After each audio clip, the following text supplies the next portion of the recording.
Hello student, मैं ऋषिकेश शेंडे आप सभी का वेलकम करता हूं आपके अपने यूट्यूब चैनल पर। आज से हम क्लास 11 का सिलेबस स्टार्ट कर रहे हैं। तो आज हम पढ़ने क्या वाले हैं? आज हम पढ़ने वाले हैं इंट्रोडक्शन टू केमिस्ट्री। तो केमिस्ट्री के बारे में थोड़ा बहुत आज जानेंगे हम। आपको क्या क्या चीज़ें पता है ये भी मैं आज आपको बताने वाला हूँ। आपने केमिस्ट्री को इससे पहले पढ़ा है क्या?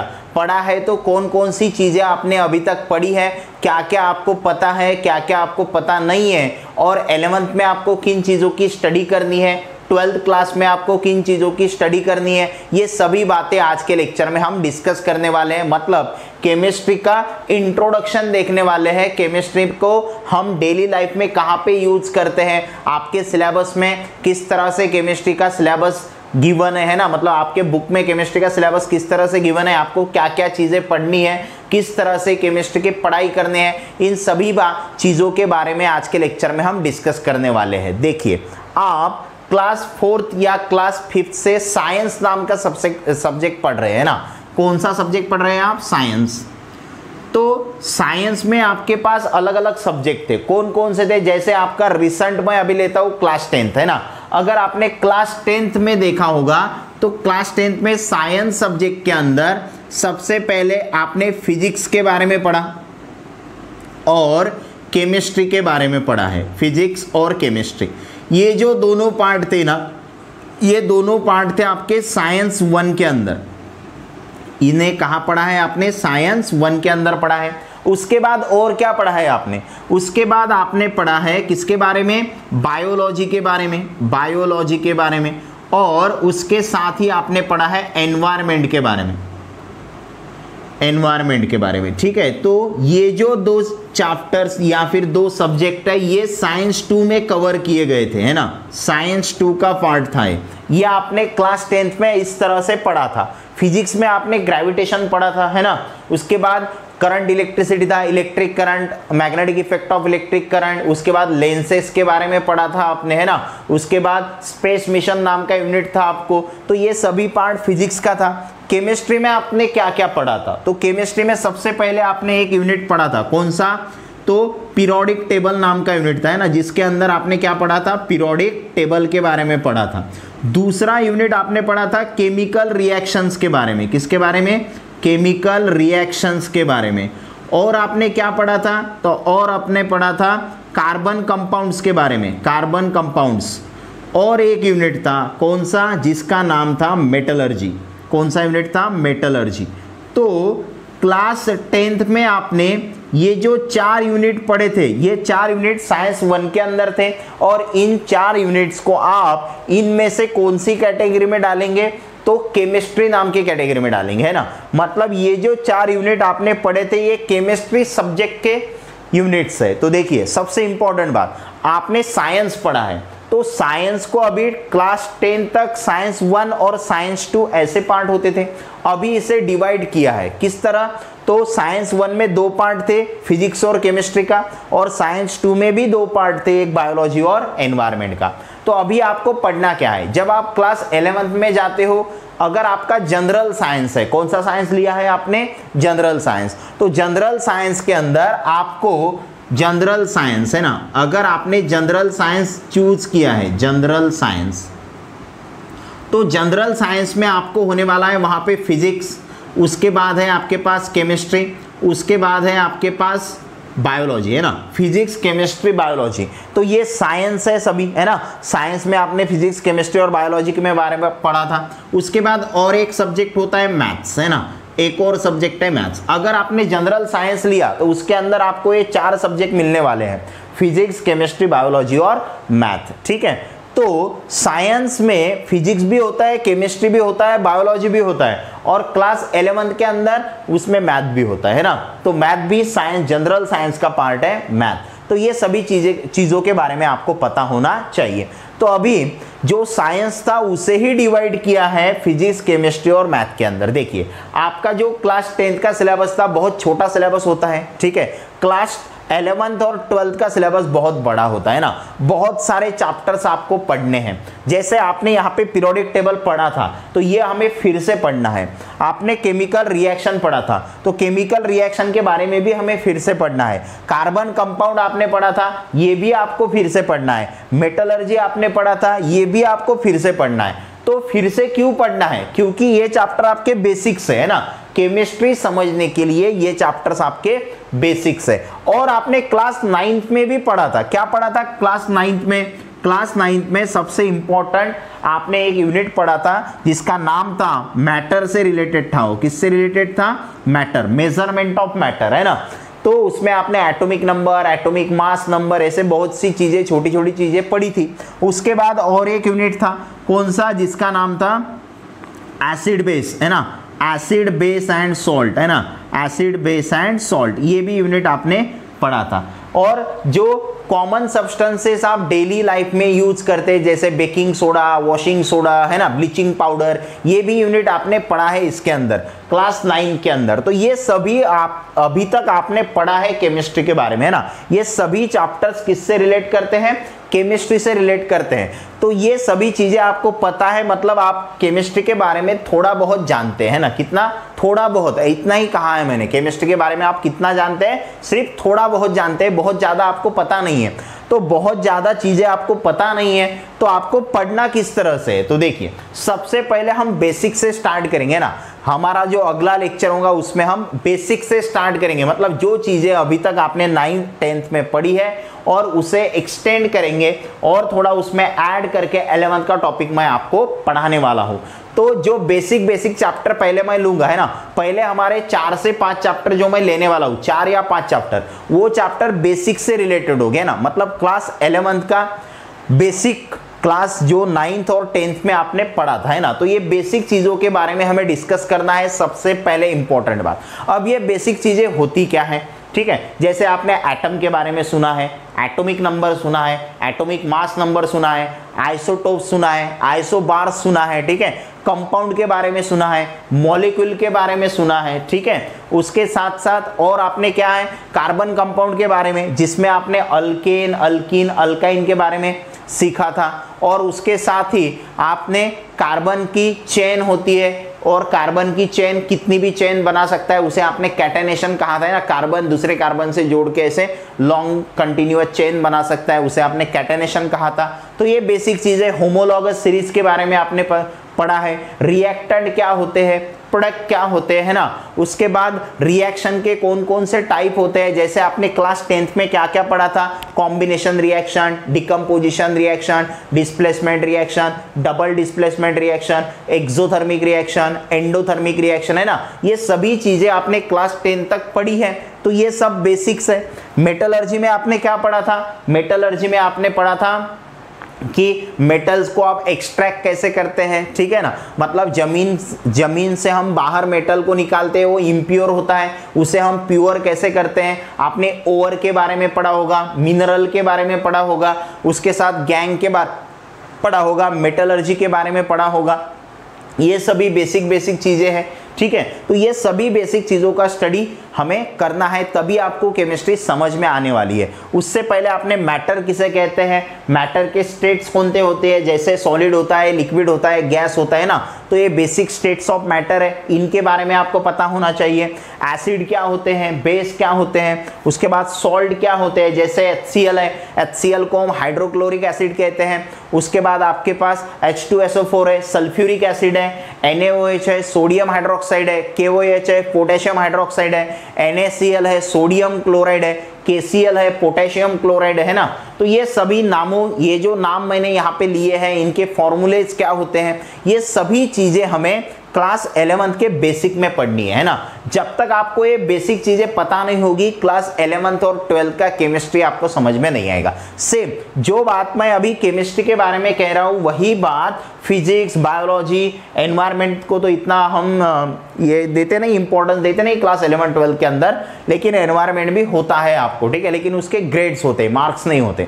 उसके साथ यहाँ पे मैथ्स का भी जो बेसिक आपने ट्रिग्नोमेट्री पढ़ा है ना, क्लास 10th में आपने ट्रिग्नोमेट्री पढ़ा है, वो तो काफी इंपॉर्टेंट है। उसके बाद आपने जो ये निकालते हैं ना, x और y की वैल्यू आप निकालते हैं, लीनियर इक्वेशन को सॉल्व करते हैं, वो भी बहुत इंपॉर्टेंट चीज है। फिजिक्स के अंदर भी आपने ग्रेविटेशन के बारे में पढ़ा है, फोर्स के बारे में पढ़ा है, मोमेंटम, वेलोसिटी, एक्सेलरेशन, है ना, ये जो सभी टर्म्स है, इन सभी टर्म्स का यूज आपको करना है क्लास 11th और 12th में, है ना।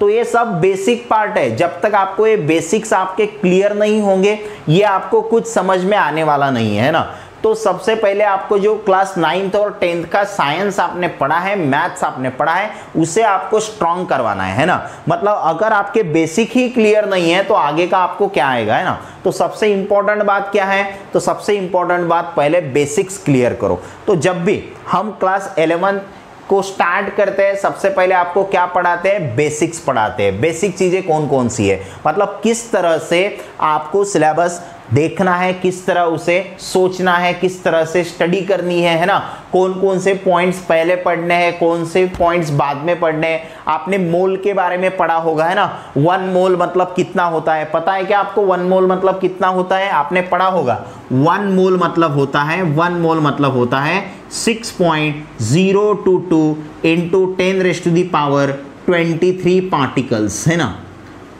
तो इन्हें कहते हैं हम 1 मोल। तो ये 1 मोल के बारे में आपने क्लास, कौन से क्लास में, क्लास 9th में पढ़ा था। मैटर नाम का यूनिट था आपका, मेजरमेंट ऑफ मैटर, उसमें आपने ये 1 मोल की डेफिनेशन पढ़ी थी। इस नंबर को ही हम एवोगाड्रो नंबर कहते हैं। क्या कहते हैं हम, एवोगाड्रो नंबर। तो ये बेसिक चीजें आपको पढ़नी है। सबसे पहले तो हम बेसिक से शुरुआत करेंगे, जिससे आपको सभी, जिन्हें याद भी नहीं है 9th में क्या पढ़ा था, 10th में क्या पढ़ा था, क्योंकि अभी बहुत दिन हो गए ना, आप भूल गए होंगे, तो भूल गए होंगे तो भी टेंशन मत लीजिए, मैं सभी आपको बेसिक से पढ़ाऊंगा, बेसिक से स्टार्ट करूंगा, मतलब एक और एक पॉइंट आपका क्लियर करवा दूंगा। जो जो बेसिक पॉइंट्स हैं सभी हम लेने वाले हैं। एटम से शुरुआत करेंगे हम, है ना। एटम मतलब होता है smallest particle of an element, element का सबसे छोटा पार्ट। तो एटम से शुरुआत करेंगे हम। एटम क्या होता है, मॉलिक्यूल क्या होता है, कंपाउंड क्या होता है, ये बेसिक डेफिनेशन भी मैं आपको बताने वाला हूं, ठीक है। तो ये हमारे केमिस्ट्री का इंट्रोडक्शन है। तो केमिस्ट्री के अंदर हमें ये चीजें पढ़ने वाली होती है, ठीक है। तो ये सभी आपने क्लास 9-10th में पढ़ा है। तो इन सभी चीजों का स्टडी हम किसके अंदर करते हैं, केमिस्ट्री के अंदर कहते हैं ना। मतलब मैटर क्या होता है, मैटर का इंटरेक्शन दूसरे मैटर के साथ, है ना, केमिकल रिएक्शन किस तरह से होती है, कौन से सब्सटेंसेस है जो डेली यूज में लाते हैं हम। जैसे फॉर एग्जांपल आप शुगर खाते हैं, तो शुगर क्या है, एक कंपाउंड है ना। शुगर का फॉर्मूला क्या होता है, C12H22O11, ठीक है। आप सॉल्ट खाते हैं, NaCl, है ना, वो भी एक कंपाउंड है। तो ये सभी केमिस्ट्री से रिलेट करते हैं। आप अगर बीमार पड़ जाते हैं तो आप टैबलेट्स खाते हैं ना, टैबलेट्स आपने सुना होगा, पैरासीटामोल के नाम, पैरासीटामोल का नाम आपने सुना होगा, है ना। अगर आपको बुखार है तो आप पैरासीटामोल लेते हैं, ठीक है ना। तो ये सभी केमिकल सब्सटेंस है ना, केमिकल सब्सटेंस से ही बनते हैं। उसके साथ ही आपके घर में जो साबुन होता है ना, जो आप कपड़े धोने के लिए यूज करते हैं, वो भी क्या है, केमिकल से बना है। या फिर आप जो कुछ और भी आपके घर में जो कुछ चीजें देखते हैं, जैसे फॉर एग्जांपल आपके घर में कुकर का हैंडल होता है ना, कुकर का हैंडल, वो भी केमिस्ट्री का एक कंपाउंड है। वो भी मैं आपको बताऊंगा कौन से कंपाउंड से बना होता है कुकर का हैंडल। या फिर आपके घर पे जो स्विचेस होते हैं ना, बटन्स होते हैं, वो बटन्स भी एक केमिकल कंपाउंड से बने होते हैं। तो वो कंपाउंड्स कौन से हैं, तो ये सभी चीजों का स्टडी हमें क्लास 11th और 12th में करना है। तो ये बेसिक चीजें। तो आज मैं आपको ज्यादा कुछ पढ़ाने वाला नहीं हूं, एक सिर्फ बेसिक बात बताने वाला हूं। एटम क्या होता है, मॉलिक्यूल क्या होता है और कंपाउंड क्या होता है, बस यही चीज हम आज के लेक्चर में डिस्कस करेंगे। इंट्रोडक्शन है हमारा, तो बेसिक डिफरेंस आप सभी को पता होना चाहिए। तो अभी ये रफ करते हैं और अगला टॉपिक डिस्कस करते हैं। चलो देखते हैं। अभी तो आपने एटम के बारे में सुना होगा, है ना, मॉलिक्यूल के बारे में भी सुना होगा और कंपाउंड के बारे में भी सुना होगा। तो इनमें बेसिक डिफरेंस क्या होता है, यही आज मैं आपको पढ़ाने वाला हूं, है ना। बेसिक डिफरेंस क्या होने वाला है, एटम किसे कहेंगे, कैसे पहचानेंगे ये एटम है करके, कैसे पहचानेंगे मॉलिक्यूल है, कैसे पहचानेंगे कंपाउंड है ना। तो ये पहचानना कैसे है, यही मैं आज के लेक्चर में आपको पढ़ाने वाला हूं। तो देखो, सबसे पहले आपने एलिमेंट्स के बारे में पढ़ा है ना, किसके बारे में, एलिमेंट्स। तो एलिमेंट्स आपको पता है 118 एलिमेंट्स हैं, जिसका फॉर एग्जांपल अगर आपको बताना है तो हाइड्रोजन है, हेलियम है, लिथियम है, सोडियम है, मैग्नीशियम है, आयरन है, कोबाल्ट है, निकेल है, गोल्ड है, सिल्वर है ना, ये सब जो आपने देखे हैं सभी क्या है, एलिमेंट्स है। अगर इन एलिमेंट्स का स्मॉलेस्ट पार्टिकल आपने लिया है जो केमिकल रिएक्शन में पार्टिसिपेट नहीं करेगा, है ना, इस क्या बोला है मैंने, एलिमेंट्स का स्मॉलेस्ट पार्टिकल जो केमिकल रिएक्शन में टूटता नहीं है ना, केमिकल रिएक्शन में टूटेगा नहीं, उसे हम कहते हैं एटम। क्या कहते हैं हम, एटम। जैसे फॉर एग्जांपल देखिए, अगर मैंने यहां पे ऐसे C लिखा तो ये है कार्बन, तो ये कार्बन का एक एटम है, ठीक है, कार्बन का एटम। जैसे यहां पे मैंने ऐसे लिखा Na मतलब क्या होता है, सोडियम होता है, तो ये सोडियम का एक एटम है। उसके बाद मैंने लिखा है K मतलब पोटेशियम, ठीक है, तो ये भी एक एटम है, किसका, पोटेशियम का एक एटम है, ठीक है। तो ये जो यहाँ पे मैंने लिखे हैं ना, ये सभी है एटम्स। क्या है, एटम। और एटम हमेशा सिंगल होता है। कैसा होता है, सिंगल। देखिए, एक कार्बन, एक सोडियम, एक पोटेशियम, सिंगल होता है एटम, है ना, स्मॉलेस्ट पार्टिकल होता है। उसके बाद यहाँ पे ध्यान क्या रखना है, जैसे फॉर एग्जाम्पल देखिए, ये कार्बन है, ये ऑक्सीजन है, तो ये क्या बनाएगा, ये बनाएगा CO2। तो देखिए यहाँ पे ये जो कार्बन है ना, एक बार फिर से, मैंने शायद गलत बोल दिया था, एक बार फिर से बताता हूँ, सॉरी। देखिए, तो ये कार्बन है, ये कार्बन का स्मॉलेस्ट पार्टिकल है जो रिएक्शन के अंदर पार्टिसिपेट करेगा। मतलब एटम होता क्या है, smallest particle of an element which takes part in a chemical reaction. जो स्मॉलेस्ट पार्टिकल है जो केमिकल रिएक्शन में पार्टिसिपेट करेगा, लेकिन ये कार्बन टूटेगा नहीं, है ना, ये जो कार्बन है ये ब्रेक नहीं होगा केमिकल रिएक्शन के अंदर, तो इसे हम क्या कहेंगे, एटम कहेंगे। ये एटम नहीं है, ठीक है, ये एटम है क्या, इसे एटम नहीं कहेंगे हम। तो ये क्या है और ये क्या है, ये हमें समझना है। तो एटम मतलब अकेला, अगर आपको अकेला दिखता है तो वो एटम होता है, ठीक है। उसके बाद मॉलिक्यूल, मॉलिक्यूल क्या होता है, तो देखिए, तो मॉलिक्यूल के अंदर क्या होता है, मॉलिक्यूल के अंदर होते हैं टू और मोर एटम्स। क्या होते हैं, टू और मोर एटम्स। अगर दो या दो से ज्यादा एटम्स है तो उसे हम कहते हैं मॉलिक्यूल, ठीक है। और ये जो टू और मोर एटम्स है ना, ये एटम्स सेम भी हो सकते हैं, दो केसेस हैं आपके पास, ये सेम भी हो सकते हैं, ये डिफरेंट भी हो सकते हैं ना, सेम भी हो सकते हैं, डिफरेंट भी हो सकते हैं। जैसे फॉर एग्जांपल, अगर मैंने यहाँ पे O2 लिखा, अगर मैंने यहाँ पे O3 लिखा, ठीक है, O2 लिखा, उसके बाद O3 लिखा, तो ये सेम एटम्स है। क्या है, ये सेम एटम्स है। उसके बाद मैंने यहाँ पे S8 लिखा, S8, ठीक है, सल्फर है ये। उसके बाद और आपने P4 लिख दिया, यहाँ पे आप H2 लिख दिया, N2 लिख दिया, तो इसमें क्या दिख रहा है आपको, तो दोनों के दोनों ऑक्सीजन है, मतलब सेम एटम्स है। तीनों के तीनों ऑक्सीजन है, मतलब सेम एटम्स है। 8 कौन है, सल्फर है। 4 कौन है, फॉस्फोरस है, मतलब सेम है। 2 हाइड्रोजन है, 2 नाइट्रोजन है, ठीक है। तो सेम एटम से भी क्या बनता है, मॉलिक्यूल बनता है।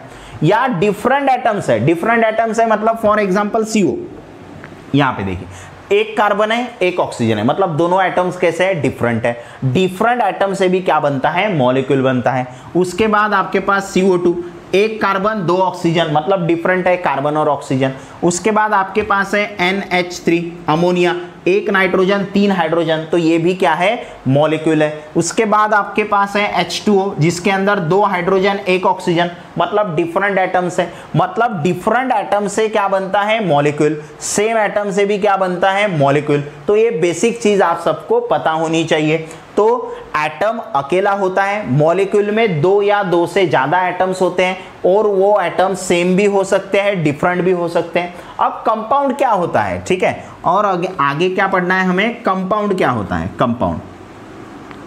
तो मैं पहचानते कैसे है ना, कंपाउंड कैसे पहचानते हैं इसके बारे में बता रहा हूं। तो कंपाउंड में होता क्या है, 2 और मोर एटम्स। क्या होते हैं, 2 और मोर एटम्स। लेकिन इसमें खासियत क्या है, तो ये जो एटम्स है ना, ये हमेशा डिफरेंट रहेंगे। कैसे रहेंगे, डिफरेंट। 2 और मोर एटम्स, और वो सभी के सभी क्या होंगे, डिफरेंट एटम्स होंगे। मतलब कैसे, देखिए, अगर मैंने यहाँ पे CO लिखा, तो देखिए डिफरेंट एटम्स है, 2 है।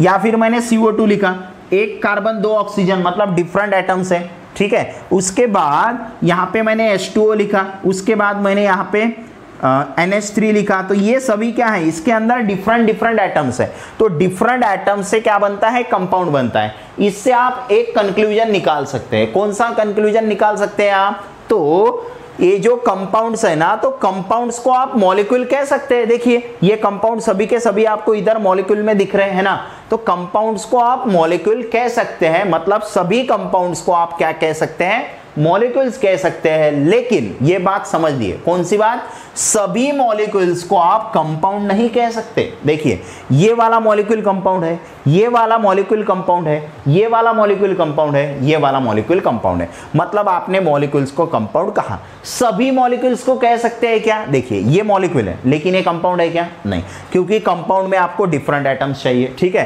तो ये मॉलिक्यूल है, ये सभी मॉलिक्यूल है, इनको आप कंपाउंड नहीं कह सकते, लेकिन इन मॉलिक्यूल्स को आप कंपाउंड कह सकते हैं। ठीक है, तो इंपॉर्टेंट बात क्या है, सभी कंपाउंड्स को आप मॉलिक्यूल कह सकते हैं, लेकिन सभी मॉलिक्यूल्स को आप कंपाउंड नहीं कह सकते। मतलब यहां पे नोट आपको क्या याद रखनी है, नोट क्या याद रखनी है, ऑल कंपाउंड्स